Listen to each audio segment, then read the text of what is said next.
Olá! E é no Dia do Trabalhador que estamos aqui para desejar um feliz Dia do Trabalho a todos os trabalhadores e eu trago meus convidados aqui super especiais para a gente bater um papo nesse dia tão especial, né?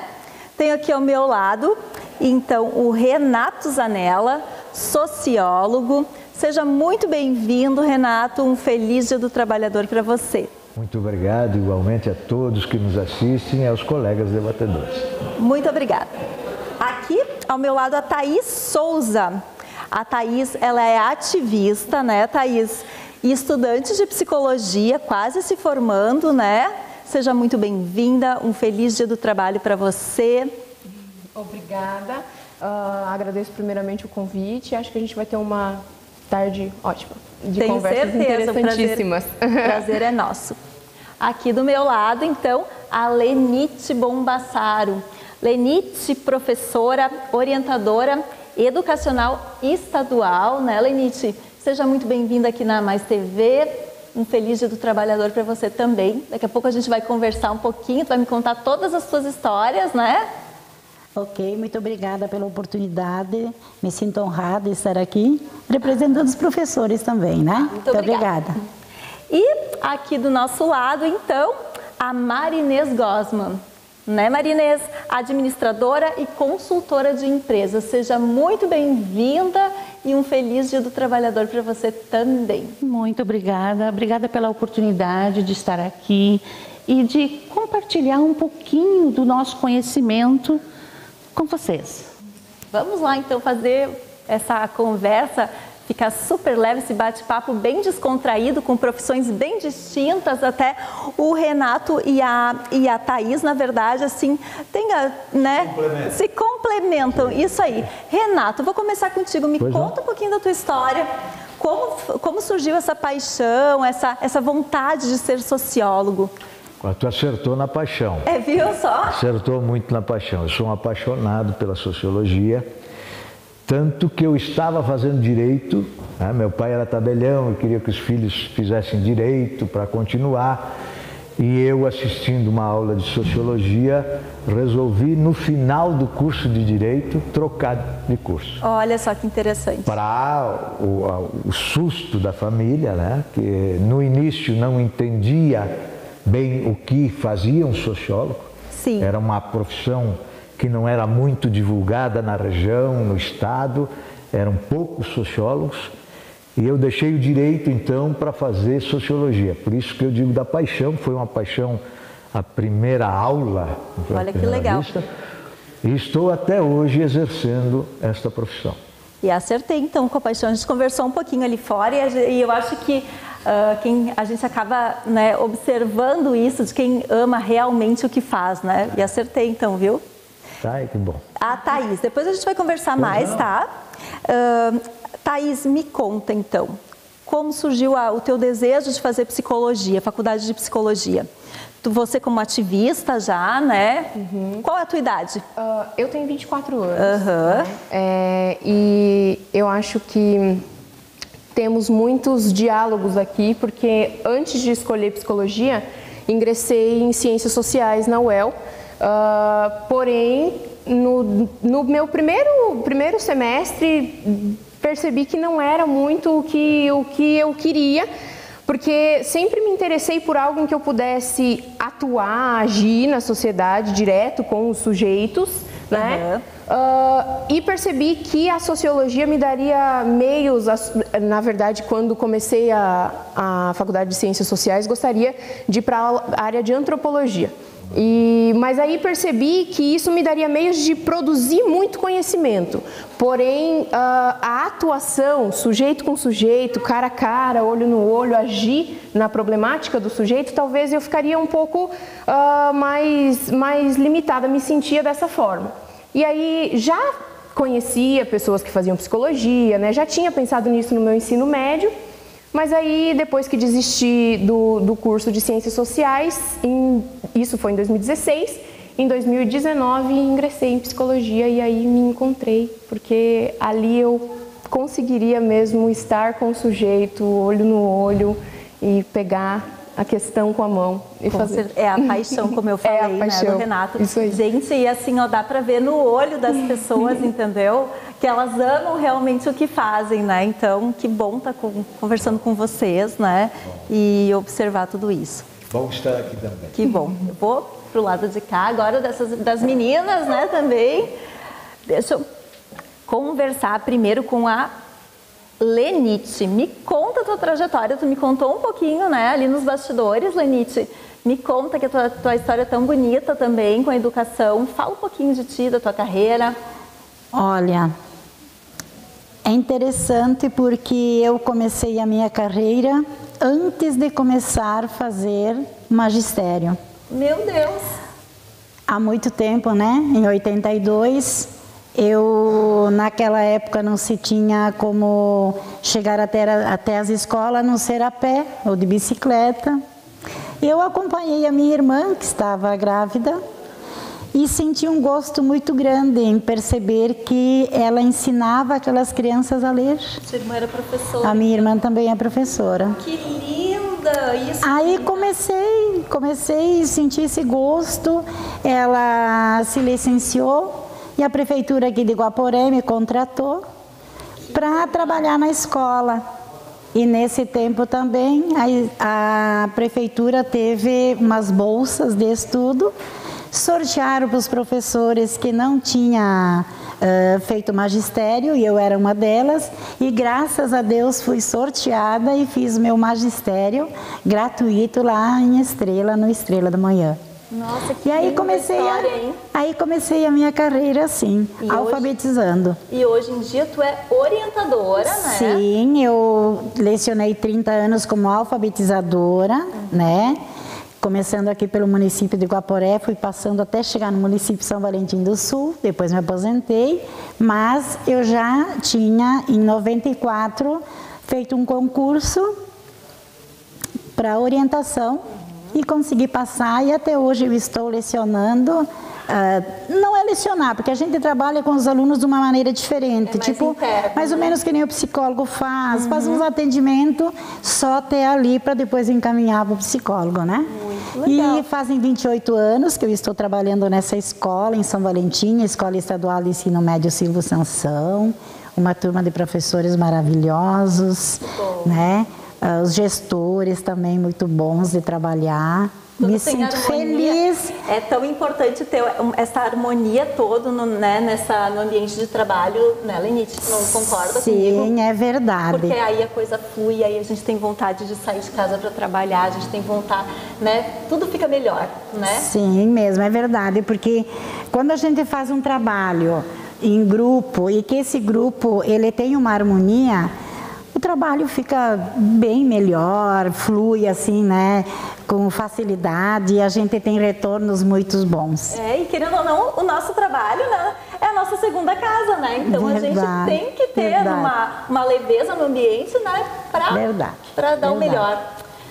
Marinês, tá ali quietinha, mas a gente já vai conversar, né? Tudo bem. Me conta um pouquinho da tua história, da tua trajetória. Também conversamos ali nos bastidores, eu achei bem interessante a tua história. Conta para nós, então. Tá, assim, na verdade eu sou administradora de empresas. Sim. Onde isso foi um sonho. Que na época, quando eu estava no 2º grau, ainda não existia administração por perto da nossa cidade. Então, um tempo depois é que surgiu, e daí veio um convite pela faculdade, mas não achei que fosse o momento. Aí, mais um tempo depois de muitos anos, é que daí eu fui fazer vestibular e passei, e fiz e já estava trabalhando na área, e fiz o meu curso de administração. Eu fiz pela Univates, e estou nessa área, comecei na área, me aposentei na área. Hoje eu ainda tenho aquela coisa de fazer, de dar um auxílio nisso. Aí depois disso eu comecei e sou escritora de livros de genealogia. Eu achei muito interessante isso quando ela me contou, mas eu deixei para ela contar para vocês, né? E ao mesmo tempo, hoje eu estou entrando na área de consultoria de empresas, que realmente é o que eu de verdade sei fazer, né? E Ana, e tu dá a tua consultoria, ela é mais para a área de supermercadista, é isso, né? Sim, apesar de que eu digo assim, a área de administração abrange tudo quanto é tipo de empresa, porque a parte burocrática ou a parte de dar o norte para uma empresa é a parte de administração mesmo, né? Com certeza. Lógico, não parte de contabilidade, né? Mas eu digo assim, administração, sim. Que é uma boa administração, eu acho que é o que faz a empresa crescer, né? Evoluir, né? Isso. Ir pra frente. Perfeito. Depois eu quero saber mais sobre a escritora. Tá bem. Tá bom? Voltamos para cá. Thaís, me conta então. Fala um pouquinho dessa tua atividade como ativista mesmo. Tá? Qual é o teu propósito? Quais são as causas que tu defende? Eu acho tão importante conversar sobre isso. Antes você tinha dito, né, como surgiu a questão da psicologia e daí também com questão do ativismo. Eu acho que, para mim, ser uma mulher engajada com causas raciais, causas, né, feministas, isso vem antes de qualquer formação, isso vem antes de qualquer profissão, porque é realmente uma maneira de estar no mundo, né? Para mim funciona assim, em qualquer espaço que eu ocupo, estou ocupando como uma mulher preta, como uma mulher, né? Existe, desculpa te cortar, mas existe ainda muita discriminação? Existe. E se a gente for fazer recortes, né, por exemplo, com relação geograficamente falando mesmo, né? Quando a gente vem para o sul, né, eu sou natural do interior de São Paulo, sim, o sul é ainda um lugar em que essas questões de preconceitos, né, racismo, machismo, eles estão ainda muito, infelizmente, muito enraizados na cultura, né? E isso é algo que, assim, vai muito além de indivíduo, né? Eu, Thaís, você, Marina, isso vai muito além, porque é de fato uma questão cultural, né? Que é sustentada por diversos, né? Você pode até dizer, inclusive. Até o Renato, se tu quiser, Renato, também entrar nessa... Tá indo muito bem. Ela é sustentada, né? Por uma estrutura... que vai mexer com economia, vai mexer com o trabalho, vai mexer com o lugar onde as pessoas vão estar dentro de um município, né? Quem acessa a cidade, quem pode estar na cidade, quem está no centro, quem tem lazer, quem faz as coisas, quem ocupa cargos de administração, quem consegue chegar. E aí eu gosto muito de uma noção que eu aprendi no curso de Ciências Sociais, que é uma ideia de um caleidoscópio, né? De opressões, digamos assim. Então, ao passo que nós temos os homens brancos, né, no topo, né, ocupando áreas de cargos de poder, cargos de liderança, a gente vai ter as mulheres brancas e aí a gente vai ter os homens pretos e aí a gente vai ter as mulheres pretas. Na base de tudo isso, no trabalho do servir, no trabalho do cuidar, no trabalho, às vezes, nos subempregos, né? A gente vai encontrar essa dinâmica que vem, inclusive, do período, né, colonial, escravidão, tudo que a gente passou... funciona hoje como um mantenedor dessa estrutura, né? Mas de uma forma geral, tu vê alguma evolução nisso tudo? Com certeza. E outra coisa que eu quero te perguntar também, que ficou agora, me veio, né? A questão de morar no interior. Tu acha que tem alguma diferença de morar no interior e das grandes capitais? Enfim, porque... A população é bem menor, né? Tem muito italiano, imigrante italiano e alemão, né? O que vocês dois... A pergunta vai para você, Renato, e para a Thaís. O que vocês me falam sobre isso? Olha, eu vou trazer o ponto, né, que morei no interior em ambas as situações, né? Tanto no interior de São Paulo, no centro-oeste paulista, e agora, né, no interior aqui, morando em Guaporé. Eu acho que sim, há uma diferença exatamente pela... Eu atribuo uma questão identitária, mas não sei se seria esse o nome exato, mas eu acredito que quando você está numa grande capital, você tem possibilidade de acessar conhecimentos distintos. E não apenas... E hoje a gente tem, né, a internet e as redes sociais que veiculam muito rápido todo tipo de informação, mas eu acho que no sentido de combate ao racismo, combate ao machismo, combate à LGBTQIA+, fobia, a gente vai pensar em N opressões, todas elas não partem apenas de tu ter um conhecimento, parte de tu encontrar e se mobilizar com os seus pares. E aí, nesse sentido, eu acho que a vivência no interior ela é um pouco limitante, porque pelo fato de o preconceito incidir de uma maneira mais agressiva, às vezes, ou aquilo, toda a minha comunidade, na igreja que eu vou, o lugar que eu frequento, o mercado que eu frequento, tudo que eu frequento, a vivência do interior ela é muito mais íntima, mais próxima. Verdade. E isso dificulta, às vezes, aquele sujeito que se sente totalmente estranho no seu lugar, de encontrar os seus pares para que possa se fortalecer. Né? Nesse sentido... Gostaria de fazer uma colocação. Com certeza. Que eu acho que essa é uma discussão que poderia ir muito longe, né? E nós não temos esse tempo todo. Mas, na verdade, na nossa região, nós não tivemos aqui a escravatura. O italiano também foi um povo que migrou para o Brasil e passou muita necessidade, muito sofrimento, muita dor. Né? E a primeira geração era a morte. Grande número de filhos para poder alguns se salvarem, né? O trabalho exacerbado, a poupança, né? Então foi um povo que se fechou no seu trabalho e na sua fé. Então o estranhamento quando vinha outros povos, o negro, o índio, o português, o japonês, o chinês, ele se fechava. Não é pela discriminação ou pela soberba ou por querer escravizar. Não. Ele se fechava para preservar sua identidade e cultura. O medo, né? Eu ia dizer o medo do estranhamento. Uma forma de medo. O medo, o estranhamento do diferente. E aí todas as outras questões, LGTB e todas as outras questões... A população, do modo geral, de cultura italiana, de cultura alemã, tinham, pelo sofrimento também, se fecharam em si. Se fecharam em si. Olha que interessante tudo isso que o Renato está colocando, né? Muito legal a tua colocação, né? Porque a gente às vezes também pensa de outra forma, né? Muito boa. Não quer dizer que não tem alguém que discrimine, que tenha soberba. Mas o sofrimento do negro não pode ser diferente, não foi do italiano que veio aqui sozinho, largado no meio desses morros, tanto que os alemães, na parte baixa, diziam assim, esses gringos vão lá para cima, vão morrer tudo no meio do mato.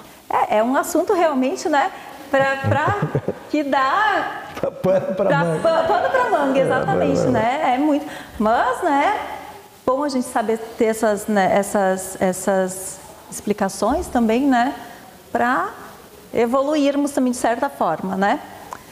Eu vou para as meninas agora e já volto ali com vocês.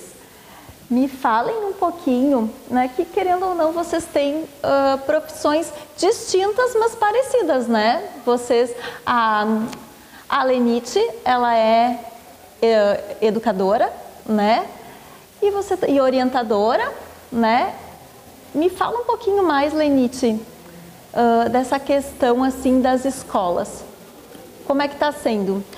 Porque olha, com a internet, com as redes sociais, com tudo isso hoje, né? Como é que está sendo para vocês administrar tudo isso com as crianças? Olha, esse tempo pós-pandêmico está nos deixando um pouquinho preocupados, porque as famílias não estão conseguindo dar um limite para os filhos em relação ao celular, porque na época da pandemia eles tinham que fazer tudo através do celular, né? Não tinha outra forma, não tinha outra forma, tinha que ser através. Ou parava de estudar, né? Aí então agora, para dar uma limitação a isso está sendo difícil, porque os alunos, parece que eles não conseguem mais trabalhar a não ser ter o celular por perto. Virou um vício. Virou um vício. mas assim, na nossa escola, ainda a gente, como ela é mais do interior, né? Ela ainda está conseguindo trabalhar com os alunos sem com que eles estejam sempre com o celular.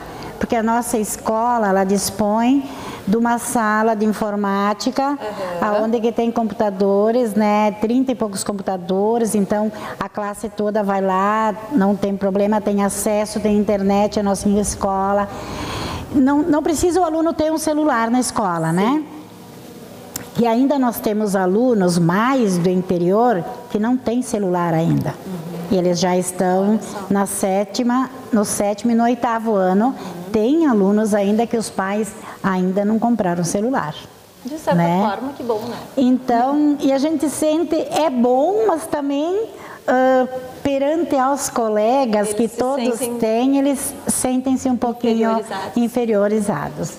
Mas a gente está conseguindo trabalhar, fazer um bom trabalho, a gente trabalha, eu e a professora Jaqueline, que é a supervisora da nossa escola, a gente está trabalhando muito agora os grupos restaurativos da paz, porque com essa polêmica toda que está tendo, né, com essas ameaças que estão fazendo nas escolas, né? Sim. Nós estamos fazendo esse trabalho, então. Que legal.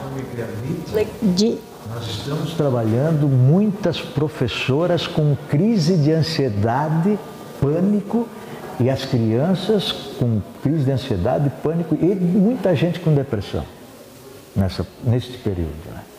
É verdade. Impressionante. Isso, é verdade, porque o professor, nossa escola, graças a Deus, temos professores para todas as matérias, graças a Deus, ótimos professores, mas a gente percebe que o professor, ele vem para a escola um pouco inseguro também, puxado, não sei assim, se é amedrontado, não sei mais ou menos essa palavra, assim, inseguro um pouco em relação a essas fake news, vamos dizer, né? Sim.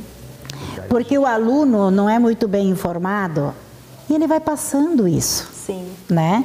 Então agora a gente já está fazendo, né? A gente já solicitou palestras com os policiais que são destinados a fazer esse tipo de coisa nas escolas. E também o CIPAV, né? Os que fazem parte do CIPAV também sempre nos ajudando, nos apoiando, né? E lá na nossa escola, assim, está bom de trabalhar por enquanto, bom, né? Não. A nossa escola é cercada, né? Sim, e temos portões eletrônicos. A gente tem uma certa segurança, né? Mas a gente, assim, gosta de trabalhar lá, né? Os professores também, eu amo esta escola. Olha só, né? É a paixão pelo trabalho, como eu falei, né? É a paixão pelo trabalho, porque eu trabalho nessa escola há 28 anos. Então, já lá na escola tem alunos, filhos dos alunos que passaram por lá. Vai passando de geração em geração, né? Eu costumo dizer para eles que eu sou a vovó lá da escola, né? Que passa, como eu não atuo em sala de aula... Sim. Eu cuido deles pelas portas, pelas janelas, pelos corredores, né? Estou sempre observando e também as visitas que chegam, né? A gente monitora, né? Por câmeras. Então a gente está cuidando deles de coração, que nem fossem nossos filhos, né? Bom então, saber. Isso. Então a gente assim sempre diz para os pais que a gente cuida deles. O que a gente faz por eles é por amor mesmo. E porque a gente gosta dos filhos. Eu sempre uso muito a palavra empatia lá na escola. Isso aí. E por amor, eu quero saber o teu amor pelo poema, para a gente finalizar aqui o nosso bate-papo. Me fala um pouquinho, brevemente, assim, sobre a questão de você ser escritora, né? Fala para mim. Tá, escritora, sim. Começando, né? Poema não, porque a gente trabalha na área visada à genealogia. Que são... Tu tá escrevendo um livro, então, sobre genealogia. Eu publiquei já. Já publicou? Vários. E a gente trabalha em conjunto, eu e meu marido. Nós falamos rapidinho ali fora, né? Isso. Eu tava... Olha então, só. a gente conta rapidinho para nós. Tem um total em torno de 24, 25 livros já lançados. Que sim. Legal. A gente faz os encontros de família. São livros publicados com ISBN, com código de barra, com tudo que a lei, na verdade, exige, né?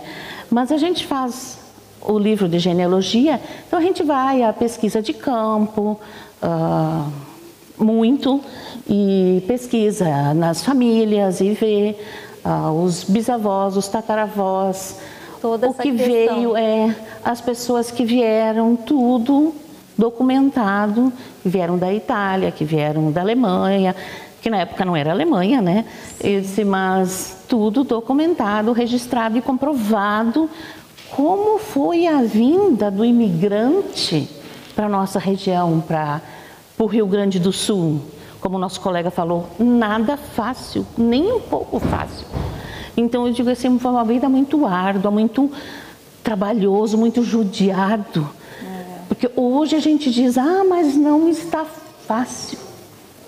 Meu caro, se não está fácil hoje, imagina na época, tempo, né? Onde não existia eletricidade, onde não existia um prego, onde não existia um martelo, onde não existia nada disso. É verdade. E esse imigrante viveu, e hoje nós somos o fruto disso. Hoje nós estamos aqui porque o imigrante não parou, porque ele lutou, foi à luta e conseguiu e venceu. Teve coragem, né? Teve coragem. Como todos nós trabalhadores também estamos aqui na luta, né? Sempre com muita coragem, com determinação. E na próxima entrevista, tá? Quando você vier novamente, eu faço questão que você traga um dos seus livros para nos mostrar aqui, para a gente conversar sobre isso. Tudo bem, conversaremos. E uma última mensagem. Trabalhe com o que você ama. Que quando você trabalha com o que você ama, nunca a sua vida será um trabalho. Viu só? A gente já está aqui esgotando o tempo, mas pode falar. Pontuar uma coisa muito interessante para dar um fechamento no que ele falou e no que a Marinês trouxe, que é uma questão, né, sobre essa vinda do imigrante e esse comparativo que se tem. A Marinês trouxe essa questão de que como a riqueza, a produtividade, as questões daqui do Sul foram construídas por meio dos imigrantes, né? E eu penso que isso é uma verdade, mas acredito que, como a gente resgatava a questão do racismo antes, há um ponto muito importante: os pretos trazidos de África construíram o Brasil, e a questão é trazidos de África. Há uma discrepância gigante quando a gente pensa um imigrante que vem com todo o sofrimento, com toda a dureza, com a pobreza, com a fome, com a falta de material, com a falta, mas com a liberdade, de certa maneira. Apesar de que para pensar a liberdade a gente vai ter que pensar poder aquisitivo, enfim, N coisas, né? Porque quem não tem meios não é livre, né? Mesmo que se possa transitar. Porém, o preto, quando veio contra a sua vontade, veio de maneira mortal, né? E aí, se a gente vai pensar se há ou se não há escravidão, digo, né, por minha parte, no conhecimento que tenho, que não apenas houve, como há. Ainda hoje, né? Temos exemplos de que a riqueza da Serra não se constrói, né? A riqueza da Serra Gaúcha não se constrói apenas com os imigrantes, né? A gente teve recém no começo do ano um caso, né, de trabalho análogo à escravidão em Bento Gonçalves, né? E são novamente o quê? Pessoas pretas, né? Que vêm em busca de coisas e aí novamente vieram livres, né? Por uma proposta, mas quando chegaram aqui, o que encontraram foi violência, né? Distrato, trabalho desumano, né? Então, assim, a gente não pode nunca desarticular essas questões, né? E aí, quando o Renato traz a questão das profs, né? Do sofrimento das profs, da depressão, da ansiedade, eu acho que casa, né? Que é a última coisa que eu quero falar. Casa muito com a minha futura profissão. No sentido de que o óbvio, ele precisa ser estranhado, né? A pandemia, ela foi um baque para todos nós, né? E agora a gente vai lidando com essas coisas, né? E vai se questionando, né? Na prática, como era lecionar? Como é agora, né? O que era trabalhar, né? Desde sempre? O que é trabalhar às vezes contra o seu interesse, ou porque, como a Marinês disse, né, trabalhe com algo que você gosta. Não há nada que gere mais produtividade do que paixão, né? Verdade. Então, eu acho que para isso a gente articula bem, né, a psicologia com essas questões. Muitíssimo obrigada. Imagina, eu que agradeço. Ó, e fica aí, né, a dica para um próximo bate-papo. Com certeza. Não é? Com certeza. Porque eu acho que tem muitas coisas pra gente falar e, né, e trocar ideia.